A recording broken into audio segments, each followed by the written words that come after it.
성 프란치스코 살레시오 주교학자 기념일에 보내드리는 오늘의 강론. 부산교구 전사농부국장 윤기성 미카엘 신부의 강론을 들으시겠습니다. 오늘 복음은 마르코 복음 3장 22절에서 30절까지의 말씀입니다. 그때 예루살렘에서 내려온 율법학자들이 예수는 베엘제불이 들렸다고도 하고 예수는 마귀 우두머리의 힘을 빌려 마귀들을 쫓아낸다고도 하였다. 그래서 예수님께서는 그들을 부르셔서 비유를 들어 말씀하셨다. 어떻게 사탄이 사탄을 쫓아낼 수 있느냐? 한 나라가 갈라서면 그 나라는 버티어내지 못한다.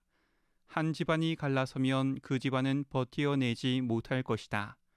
사탄도 자신을 거슬러 일어나 갈라서면 버티어내지 못하고 끝장이 난다.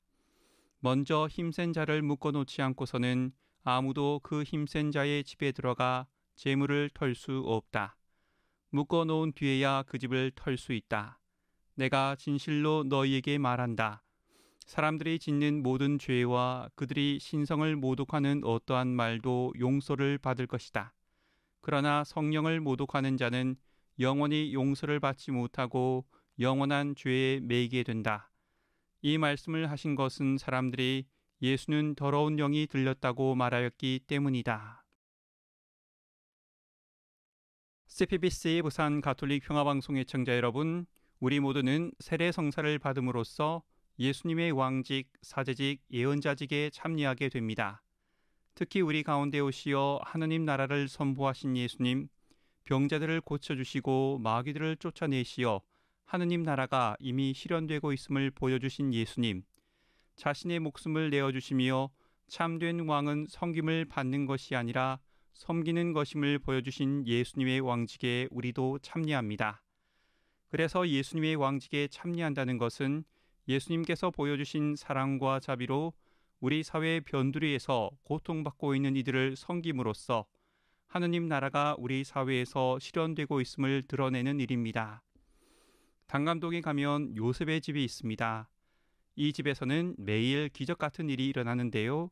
따로 조직하지 않아도 봉사자들이 모여 홀로 살아가시는 어르신들께 드릴 도시락을 준비하고 부산역이나 부산 진역 근처에서 나눠드릴 노숙자를 위한 도시락을 만들며 청소년 시설에서 퇴소한 젊은이들에게 줄 저녁밥을 짓습니다. 그곳에 모이신 분들은 다양한데요. 그들 가운데에는 오랫동안 레지오 마리의 활동으로 봉사하고 계신 자매님, 건설회사에서 퇴직하신 후 퇴직 이후의 삶을 봉사에 쓰고 계신 형제님, 일주일 내내 식당을 운영하고 쉬고 싶으실 텐데 유일하게 쉴 수 있는 휴일에 나와 봉사하시는 형제님, 심지어 천주교 신자가 아님에도 불구하고 의미 있는 일을 찾아오신 분들까지 있습니다. 이분들은 함께 모여 우리 사회에서 힘없는 이들을 위한 밥을 짓고 이분들의 상태를 살피며 따뜻한 위로의 말을 건네고 있습니다. 어떻게 보면 이분들은 자신의 봉사를 통해 섬김을 받으러 온 것이 아니라 섬기러 왔고 자신의 목숨을 내어주러 오셨다는 예수님의 왕직에 참여하고 있는 것이지요. 혹시 이 방송을 듣고 계신 여러분 중에서 자신은 지금까지 너무 자신을 위해서만 아니면 자신의 가족을 위해서만 살아왔다고 느끼는 분이 있다면 삶의 방향을 한번 바꿔보면 어떨까요? 여러분들은 하느님의 자비와 사랑을 주위 사람들에게 나누어 줄 수 있는 능력을 지닌 보물 같은 존재들입니다. 하지만 예수님의 왕직에 참여한다는 것은 쉬운 일만은 아닙니다.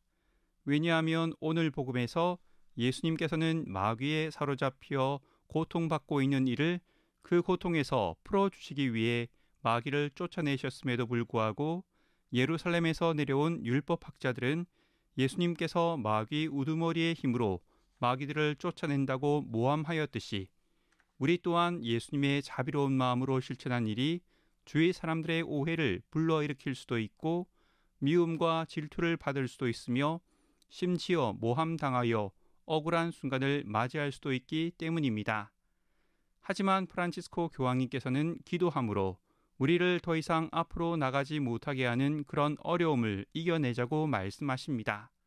마치 숨을 쉬면 몸에 산소를 공급할 수 있듯이 우리 신앙인은 기도를 통해 환난 중에서도 살아있을 수 있습니다. 예수님께서 아버지 하느님께 기도하시며 눈과 마음을 들어 올리셨듯이 우리 또한 혼란스러운 상황에 빠져 낙담하고 있을 때 기도를 통해 아버지 하느님께 우리 자신을 들어 올릴 수 있기 때문입니다.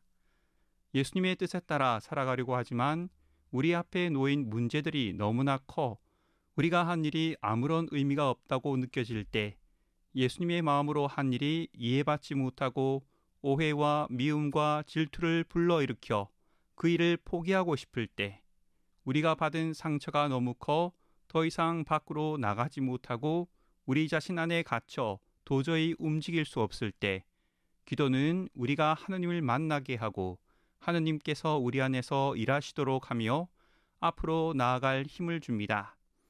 따라서 기도는 우리 마음을 주님께 여는 열쇠입니다. 이 강론을 듣고 계신 사랑하는 형제 자매님, 어떠한 어려움이 우리를 앞으로 나아가지 못하게 하더라도 꿋꿋이 예수님의 왕직을 삶 속에서 수행하시기를 바랍니다. 그 왕직은 위에서 지시하고 통치하는 왕직이 아니라 스스로를 낮추고 내어주며 섬기는 왕직입니다. 그리고 주님께 기도하는 것도 잊지 마십시오. 주님께서는 반드시 우리를 통해 당신의 일을 이루실 것입니다.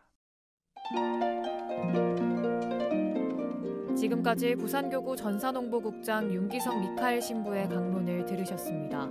내일도 윤기성 신부의 강론이 이어집니다.